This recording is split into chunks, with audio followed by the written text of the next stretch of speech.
What's up, guys? Today I'm going to be showing you how to use one of these. This is a Whiz wheel. This particular one came from a can of 60mm HE, but you can find ones specific to other types of rounds as well. They all work the same way, the scales just vary. So what is it used for? This tool is used to calculate what elevation you want to put into your mortar sight unit to have it fire at a given range. And the good news is it's actually very easy to use. All you need to know is the distance from your mortar to the target you're engaging. And that number is represented on the outside here in hundreds of meters.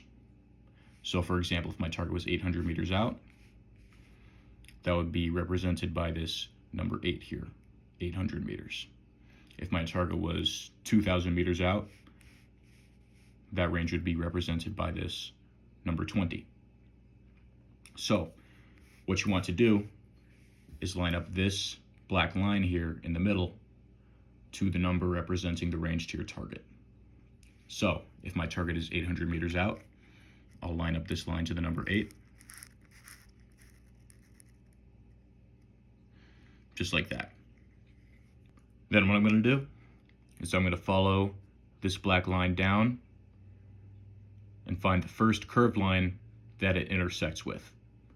And that's where I'm going to be pulling my information from. So for this example, it would be this first curved line here. So on this line, looking all the way to the left, this number in the diamond here, number 1, that's going to be what charge your round is going to be at. So in this case, my round would be at charge 1. These numbers up top here in the rectangles, these represent your max ord in meters. So in this case, my max ord would be about 640 meters, meaning that's how high up the round is going to travel. These other numbers up top, the smaller ones that are not in the rectangles, those represent your time of flight.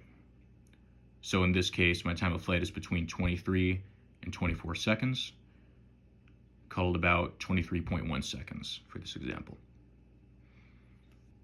And then lastly, these numbers on the bottom here represent your elevation in mils times 100.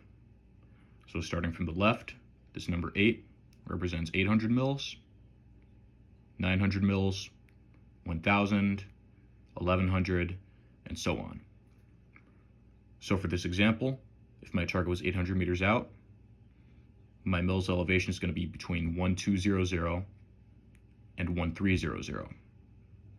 So what I'm going to do is I'm going to start at the 1200 and then count each of these little ticks here until I get to my mark.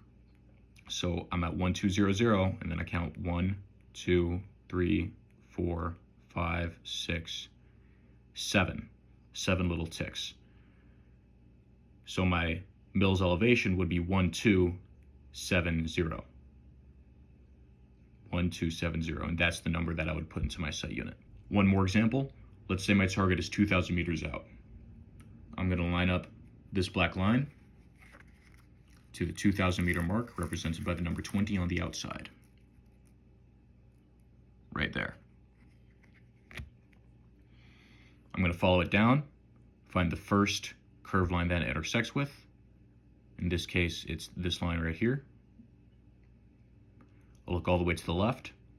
That number 2 in the diamond means that my round is going to be on charge 2.